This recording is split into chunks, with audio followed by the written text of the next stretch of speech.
Welcome back to our channel. నేను మీ journalist Kavya. ఇక present అయితే నేను బీఆర్ఎస్ భవన్లో ఉన్నా. బీఆర్ఎస్ భవన్లంతా కూడా ఒక టెన్షన్ వాతావరణం అనుకోవచ్చు. అండ్ దాంతోపాటు అరెస్ట్ చేస్తే కనుక ఊరుకోము, అరెస్ట్ని అడ్డుకుంటామని చెప్పేసి అభిమానులు కావచ్చు, రాష్ట్రానికి సంబంధించిన బీఆర్ఎస్ శ్రేణులందరూ కూడా పార్టీ ఆఫీస్కి చేరే పరిస్థితి మనకి ఇలా కనిపిస్తుంది. సో ప్రజెంట్ మనము స్పోక్ పర్సన్ తోటి ఉన్నాము. ఒకసారి తనతో మాట్లాడదాం. అసలు ఏం జరుగుతుంది, ఎందుకు ఇట్లాంటి వాతావరణం అనేది బీఆర్ఎస్ భవన్లో ఉంది, అసలు ఏంది బీఆర్ఎస్ భవన్ దగ్గర కావచ్చు, అటు నందినగర్ కేటీఆర్ అన్ని ఇంటికాడ కావచ్చు, నిన్న రాత్రి నుంచి కూడా ఒక వాతావరణం, అంటే టెన్షన్ వాతావరణం కావచ్చు, అడ్డుకునే వాతావరణం కావచ్చు, ఇదంతా కనిపిస్తుంది. ఏం జరుగుతుంది? రాష్ట్ర కాంగ్రెస్ ప్రభుత్వం ఏం చేస్తున్నారు, ఒక ప్రపగాండ సృష్టిస్తున్నది. ఏంది అంటే ఇప్పుడు ప్రభుత్వం వచ్చిన నుంచి కూడా ఎక్కడ కొంచెం టైం దొరికితే హామీలు గ్యారంటీలు ఏమైతే ఇచ్చిండ్రో ఎక్కడ చొచ్చుకపోయి ప్రజలు అడుగుతుండ్రు, నాయకులు అడుగుతుండ్రు, ఎక్కడెక్కడ మరలబడుతుండ్రు, ఊరుకు తిరగనిస్తలేరు. వాళ్ళ నాయకులను, మంత్రులను, ఎమ్మెల్యేలను తిరగనిస్తలేరు. ఎక్కడికి పోయినా ఎక్కడ అడుగుతారో అని గ్యాప్ లేకుండా ఒక ప్రపగాండ సృష్టిస్తున్నాడు. ప్రతి మెయిన్ ఛానళ్ళలో కూడా, పేపర్లలో కూడా ఇగో అరెస్టు, ఇగో అరెస్టు అని ఒక ప్రపగాండ చూపిస్తున్నారు. దానికి భయపడి మా నాయకులు ఏం భయపడట్లేదు. ఆయనలాగా ఏదో బెడ్రూమ్లో దాక్కొని ఆడ దాక్కొని ఓటుకు నోటు చేసి ఏమైనా ప్రత్యక్షంగా దొరకలేదు మా నాయకులు, లేకపోతే బెడ్రూమ్లోకి పోయి దాక్కోలేదు. చేసుకుంటే చేసుకొని రాబాయ్ అన్నాడు ఉద్యమ నాయకుడు. మా నాయకులంతా ఉద్యమ నాయకులు, వాళ్ళకు భయపడేది ఏం లేదు. కాకపోతే మేము అనేది మా నాయకుడిని ఎట్లా చేస్తారో అన్నట్టు నాలాగానే చాలామంది చేరుకుంటున్నారు. నిన్న రాత్రి నుంచి కూడా నందినగర్ ఇంటికి కూడా ఇప్పుడు భవన్లో మీరు చూస్తున్నారు కదా, ఎంతమంది వస్తూనే ఉన్నారు. కాకపోతే అట్లా అని మా నాయకులు ఏం భయపడి కాదు, మమ్మల్ని ఏం రప్పించి కాదు, మా అభిమానం కొద్దీ మేము స్వచ్ఛందంగా వస్తున్నాము. ఎందుకంటే టీవీలలో చూసుడు, ఈ ప్రపగాండను చూసి, వార్తలను చూసి ఎట్లా చేస్తారు మా నాయకుడిని అన్నట్టుగా మేము వస్తున్నాం తప్ప మా నాయకులు ఏం మమ్మల్ని విలువలే. మా నాయకుడు భయపడట్లేదు కూడా, ఎందుకంటే ఏ తప్పు చేయలేదు కాబట్టి మంచి ధైర్యంగానే ఉన్నారు మా నాయకులు. సరే చూద్దాం, ఏడికైతే ఆడికైతే చూద్దాం అన్నట్టే ఉన్నారు మా నాయకులు. డన్. అయితే నిన్న కొడంగల్లో జరిగిన ఇష్యూకి ఇక్కడ ఉండే పట్నం నరేందర్ గారికి ముడిపెట్టి అరెస్ట్ చేసిన సందర్భం చూసినాం. మరి కేటీఆర్ గారిని ఎందుకు అరెస్ట్ చేసినామనే వార్తలు వినిపిస్తున్నాయి. ఏమంటున్నారు అసలు సర్కారు? అసలు ఏమన్నా సంబంధం ఉన్నదా కొడంగల్ కేటీఆర్ గారికి ఏమైనా సంబంధం ఉన్నదా? అసలు నరేందర్ రెడ్డి గారికి కూడా ఏమైనా సంబంధం ఉన్నదా? అక్కడ ఉన్న వాళ్ళు రైతుల భూమి పోతా అంటే ఇప్పుడు మనం కష్టపడి రూపాయి చేసుకొని ఆస్తిని కొనుక్కుంటాం. ఆస్తి పోతుందంటే వాళ్ళు మరలబడరా?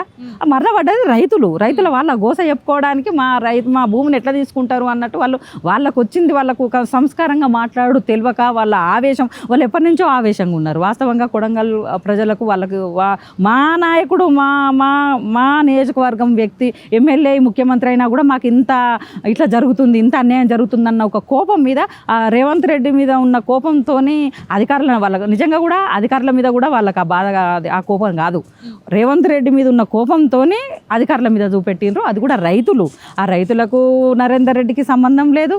అక్కడ ఉండొచ్చు, కాంగ్రెస్ వాళ్ళు ఉంటారు, బీజేపీ వాళ్ళు ఉంటారు, అట్లనే బీఆర్ఎస్ వాళ్ళు ఉంటారు. మరి బీజేపీ వాళ్ళని, కాంగ్రెస్ వాళ్ళని అరెస్ట్ చేయకుండా ఓన్లీ బీఆర్ఎస్ కార్యకర్తలు కనబడితే అరెస్ట్ చేసుడు అనేది ఇది డైవర్షన్ పాలిటిక్స్ ఒక నేర్చుకున్నాడు. ఎందుకంటే ఇక్కడ ఉన్న డబ్బులన్నీ వసూలు చేయాలి, ఢిల్లీకి ఇవ్వాలి, ఇక్కడ హామీలు గ్యారెంటీ అడగగానే వాళ్ళని అరెస్టు, వీళ్ళని అరెస్టు, ఆ తప్పు ఈ తప్పు అనాలి, అరెస్టులు చేయాలి, సోషల్ మీడియాలో పోస్ట్ పెడితే అరెస్ట్ చేయాలి, ప్రశ్నిస్తే అరెస్ట్ చేయాలి, మా భూమి ఎందుకు తీసుకుంటున్నామంటే అరెస్ట్ చేయాలి, మా ఇల్లు ఎందుకు కూలగొడుతున్నామంటే అరెస్ట్ చేయాలి. ఇదే అరెస్టుల పర్వం చేపిస్తున్నాడు. అంత దౌర్జన్య క్యాండే చేపిస్తున్నాడు తెలంగాణ రేవంత్. అయితే కేటీఆర్ గారు ఆల్రెడీ చాలా స్పష్టంగా చెప్పారు, రాష్ట్ర అభివృద్ధి కోసమే వీళ్ళనాలని చాలామందిని సమీకరించి ఈ ఫామ్లో రేసింగ్ పెట్టినాము అని చెప్పి. ఇప్పుడు అది కూడా తప్పే, అన్ని కోట్లు ఎందుకు మీరు ఖర్చు పెట్టాల్సి వచ్చింది, అది అక్రమంగా ఖర్చు పెట్టినరు అని చెప్పి ఒక వాదన సర్కార్ నుంచి వినిపించి అరెస్ట్ చేసే ప్రయత్నాలు చేస్తున్నారు. దీని మీద మీరు ఏమంటారు? అంటే రాష్ట్ర అభివృద్ధి కోసం అట్లాంటి రేసింగ్లు పెట్టొద్దా? రాష్ట్రంలో పెట్టాలి, తప్పకుండా పెట్టాలి కదా. అన్ని ఏదైనా గేమ్స్ పెట్టి ఏదైనా చేసి డెవలప్మెంట్ని చూసి అన్నీ జరుగుతా అంటేనే కదా విదేశీయులు సైతము, ప్రతి ఒక్కరు పారిశ్రామికవేత్తలు సైతం హైదరాబాద్ దిక్కు చూడు మేము పెట్టుబడులు చేయాలని వాళ్ళకి ఇంట్రెస్ట్ వస్తుంది కదా. ఎంత చేస్తే ఆయనకు ఏం తెలియదు, ఆయనకు మంత్రి చేసిన ఒక పరిజ్ఞానం లేదు, అది ఏది లేదు.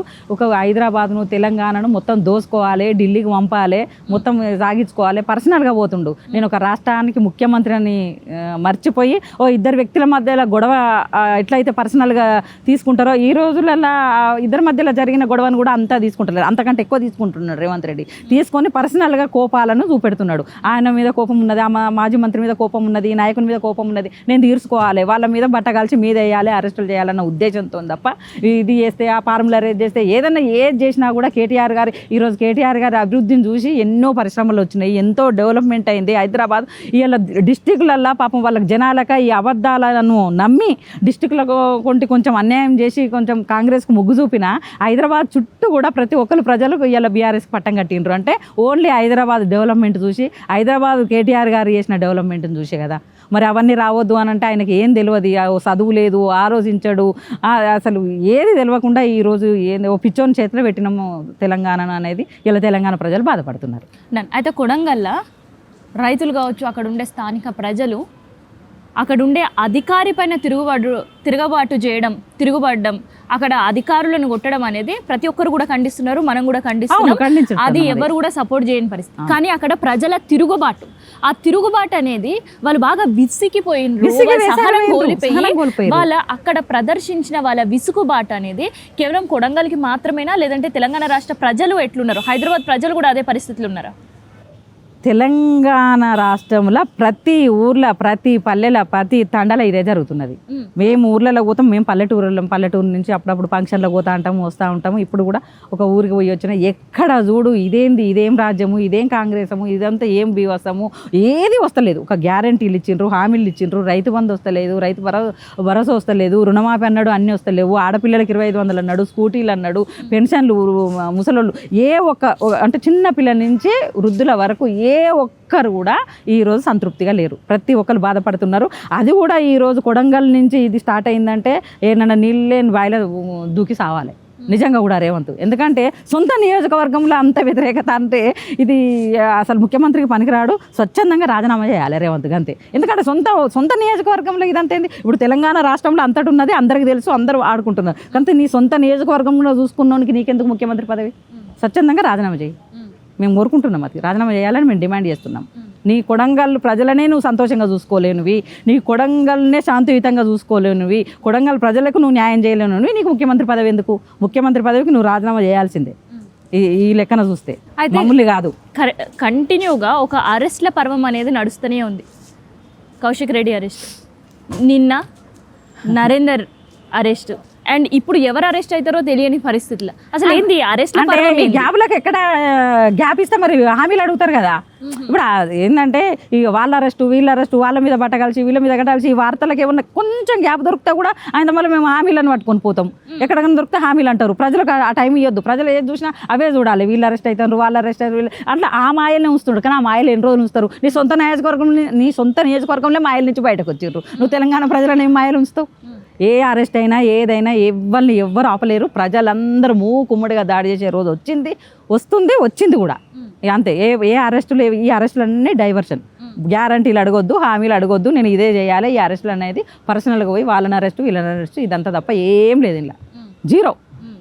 అయితే కొడంగల్ ప్రజల సంబంధించిన ఒక కోపాన్ని చూసినాం. మరి రేపో మాపో ఇక్కడ మూసీ రివర్ బెడ్, మూసి ప్రక్షాళన అంటున్నారు. మరి ఇక్కడ ప్రజలు ఏం చేస్తారనిపిస్తుంది ఈ పరిస్థితి చూస్తుంటే? కొడంగల్ సొంత నియోజకవర్గంలో ఈడ్చిపెట్టిర్రు అంటే కనీసం నిజంగా కూడా ఇది ఖండించాలి అధికారులను. కానీ అధికారుల మీద కోపం కాదు, అది రేవంత్ మీద కోపంతోనే అధికారులనే ఇట్లా అన్నారు. ఇక్కడ ఉంచుతారు మూసీ నదిలో, తరిమి కొడతారు. వాళ్ళు కాంగ్రెస్ వాళ్ళు రాని కనబడని వాళ్ళు ఇప్పుడు ఇట్లా ఈయన దాకున్నది మొత్తం ప్రజలకు ఈడ్చి పెడతారు. సో నేను ఏమంటున్నా, సొంత నియోజకవర్గంలో పాలన సరిగా వెళ్ళి సొంత నియోజకవర్గ ప్రజలకే నువ్వు సంతృప్తి చేయలేవు, నువ్వు రాష్ట్రం అంతా చెయ్యలేవు. ఇది మూసి కానీ ఇంకోటి కానీ రోజు సర్వేకి వస్తుండ్రు. నిన్న మా ఇంటికి వచ్చిర్రు, మా అపార్ట్మెంట్కి వచ్చిర్రు, ఒక్కరన్నా ఇస్తలేరు. ఎందుకంటే వాళ్ళ దగ్గర రసీదులు ఉన్నాయి. దేనికి అప్లై, ప్రతి ఒక్కరు ఏదో ఒకటి అప్లై చేసుకున్నారు. రేషన్ కార్డు కానీ, 2500 కానీ, దీపం పథకం అని, కరెంట్ కానీ, పెన్షన్ కానీ, ఒంటరి మహిళ ఇట్లాంటివి చేసుకున్నారు కదా. ఫస్ట్కి ఇవి ఎప్పుడు ఇస్తారు? ఒకటే నెలకి ఇచ్చిండ్రు కదా. ఇవి ఎప్పుడు ఇస్తారో చెప్పండి, తర్వాత మేము ఇస్తాం. అసలు ఇస్తలేరు, వివరాలు ఏమి ఇస్తలేరు. ఎందుకంటే గంత ఉన్నది రేవంత్ మీద నమ్మకం. సపరేట్గా ఓనర్ అంటే వాళ్ళు పాపం నిజంగా కూడా వాళ్ళు ఏం చేస్తారు? వచ్చిన వాళ్ళు ఏం చేయలేరు. వాళ్ళు చేస్తారు, చాలా తిప్పలు అవుతుంది. ఎందుకంటే ఎవరు ఇస్తలేరు. ఇప్పుడు ఒక మా అపార్ట్మెంట్లో 60-65 ఉంటే అందరూ ఒకళ్ళు అనుకుంటారు, ఇయ్యొద్దు అని అనుకుంటారు. ఎందుకంటే ఇచ్చిన హామీలు గ్యారంటీలే ఇస్తలేడు. మనం అప్లై చేసుకునే లోపల ఉన్నాయి రిసిప్ట్లు. మరి ఇప్పుడు మళ్ళీ వీళ్ళు అడిగేందుకో ఏం చేస్తారు? ఇంతకుముందు అప్లై చేసినవి బఠానీలకు పెడుతుర్రు, పల్లీలకు పెడుతుర్రు, పడేస్తున్నారు విన్నాం కదా. మళ్ళీ ఇవి కూడా తీసుకుపోయి గట్లే పడేస్తారని ఎవ్వరు ఇస్తలేరు వివరాలు. సో ఇదనమాట ప్రజెంట్ తెలంగాణ భవన్లు ఉండే పరిస్థితి అండ్ సర్వే పైన హైదరాబాద్ వాసులు రియాక్ట్ అవుతున్న పద్ధతికి సంబంధించిన ఇన్ఫర్మేషన్.